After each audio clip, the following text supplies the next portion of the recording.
Hi everyone, welcome to Nina's Chelsea Corner. Welcome back to another video. You know guys, the Premier League ended. The Premier League ended and us Chelsea fans agreed that we are ready to leave the season in the past, just not look back, just have a break, have a rest. But no, there is no chill at Chelsea, guys. There hasn't been all season. We've been making headlines all season. We've been enduring shocking decisions all season, and it doesn't stop now. A couple days later, after the final game of the season, João Felix departs from Chelsea, which fair enough is a decision that Pochettino made. I'm backing the manager. If that's the decision he made, then it is the right decision to be made. Fair enough, but not even a day later, we are told that Mason Mount has agreed personal terms with Manchester United. Now guys, that one came as a little bit of a shock to the system. You know, don't get me wrong, I knew that Mason Mount probably could leave. You know, as soon as we discovered that a contract had been offered and it had been, you know, denied by Mason, and then there were re-talks about new contract and he felt like he wasn't happy. He's obviously been out and injured. He's not had much playing time. We thought that Lampard arriving might potentially revive our Mason Mount with the form that he was in. But no, that wasn't the case. And now we know that it was never going to be the case. And, you know, I look back now, guys, and a lot of things make sense, you know, such as I was there at the game against Newcastle. We clapped Ruben Loftus-Cheek, we clapped Azpilicueta, said goodbye to probably Kovacic as well. But Mason Mount was quiet that day. Mason Mount was very quiet. Yes, he came out, he clapped the fans, he made the full, you know, 360 on the pitch, but there was something very strange about the goodbye, because it wasn't a goodbye, it was sort of half goodbye. And now we know why. You know, he put out a message on Instagram, but, you know, obviously this has been known, that, you know, clearly he was never really going to sign that contract, was he? And now there is two ways you can look at this, and I understand both sides of the fan base right now, because it's very divided. You know, you've got your Mason Mount fans, you know, our Cobham boy, our proper Chelsea, our future captain leader, you know, the Chelsea kind of embodiment of what Chelsea represents. And then you've got the other side of, well, you know, he's dropped off massively. He's asking too much. He requires too much. He's not deserving of 300k a week or anything of that sort. So it's very split at the moment, and I do see both sides. A part of me doesn't want to blame him completely and say, look, you've snaked us, if I can use that word, because that's the words I'm seeing getting thrown around a lot. I don't want to completely say, oh, you've snaked us, because as we have seen, the ownership and, you know, the board directors made a lot of incorrect decisions this season, and they haven't come lightly. And I know that there hasn't perhaps been the greatest understanding of Mason Mount as well on behalf of ownership. Perhaps, you know, they didn't really get to see him play either. Maybe they didn't know how much he meant to the fans, or they did, but didn't quite take it into consideration and think that he is deserving of a contract of that sort. But, you know, they were offered he was offered the same contract as Reece James, who did accept. And when you kind of look at them, you place them on the same kind of level in terms of our proper Chelsea, you know, our Cobham boys, our Chelsea from day one boys. And when you look at a player like that, it is hard to accept that he will be playing in a Manchester United shirt.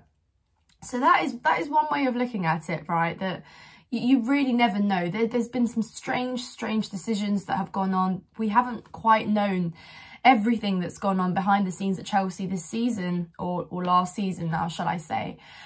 And then it's just like, well, you've got to kind of, I don't know, guys. I'm so confused right now. I want to kind of understand, but at the same time, Manchester United, like, I know Ten Hag is probably absolutely buzzing about this, and he was definitely driven and is, you know, a reason for it, sees him as part of the system. Obviously, Ten Hag is working on something for next season, and he sees Mason Mount as plans for that. Obviously, we know that Mason Mount is out of contract next year. You've got that thing there as well. That's another way I'm looking at it, is you've got the the other reason there, that he's going to be out of contract. Do we really want to let him walk out on free, especially when we need to make money off homegrown players, of players like Mason Mount, who is still 24, has still got playing time in him? Yes, he dropped off. He was player of the season, back-to-back seasons. You know, we relied on him heavily, produced some great playmaking, goals, assists, whatever you want to call it. But at the same time, I just forgot where I was going with that point, to be fair, guys. Good morning. But yeah, we need to make some money, and that's probably the biggest kind of thing there, I guess. That's why, you know, he's getting sold now. But I wonder, my next question is how much money we can make off him, because, you know, like I said, we need to be making money off homegrown players, and he potentially has got playing time in him. You know, yes, he fell off this season, but it's not to say that when he starts getting minutes again that he can't thrive, and that is going to be painful, guys. Mason Mount thriving at Manchester United next season. We've given a midfielding player off to every pretty much side of the Prem now. Obviously, Kovacic seems to be in talks with City, Mount to Manchester United, gave to Jorginho to Arsenal, who are battling out for the title. They're still getting Champions League football, so it leaves us in a little bit of a pickle, guys. Obviously, Loftus-Cheek as well as departure. So we're looking at a complete clear out of the midfield. And obviously, Kante's future lies kind of uncertain there as well. So there is a lot of what ifs. There is a lot of what ifs, guys. And I don't know if we're supposed to feel comfortable this summer going through what we are. I don't know if we're supposed to feel hopeful.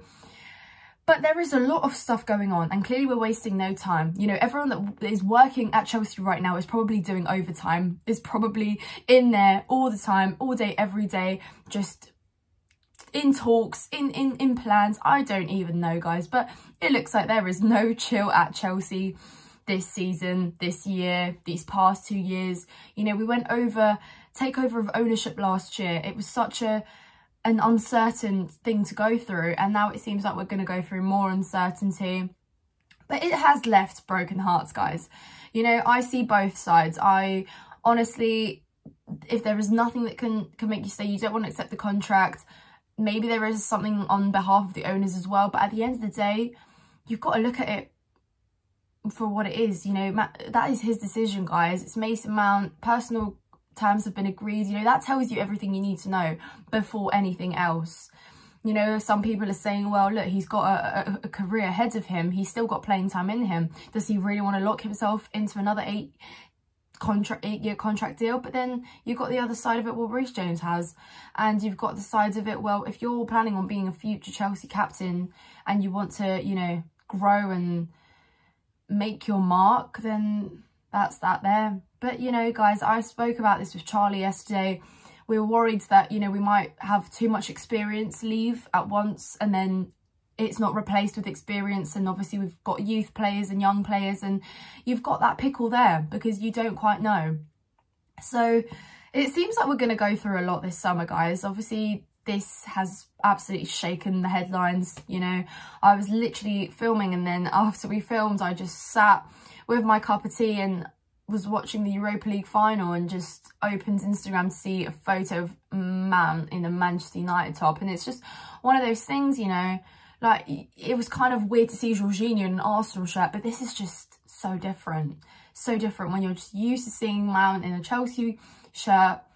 But yeah, guys, I just think that he didn't want to have a big goodbye at Stamford Bridge, because having a big goodbye where, you know, fans are kind of expressing their love and their gratitude and crying, and because he's idolised at the Bridge, you know, he is idolised. And to have that reception from the fans to then announce that you're moving to Manchester United 3 days after just wouldn't quite sit right, you know, with anyone. So it's just hard to tell. There's more to come, guys. There's more to come on that. We will see how things play out.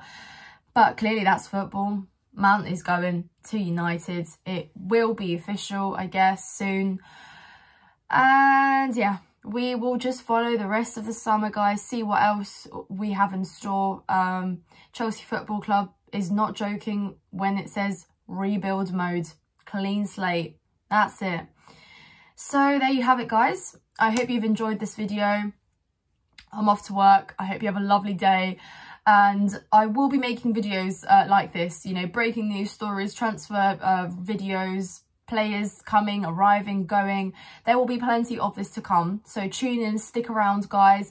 Like and subscribe to my channel. Thank you so much for your support thus far. It doesn't go unnoticed. I'm very, very appreciative.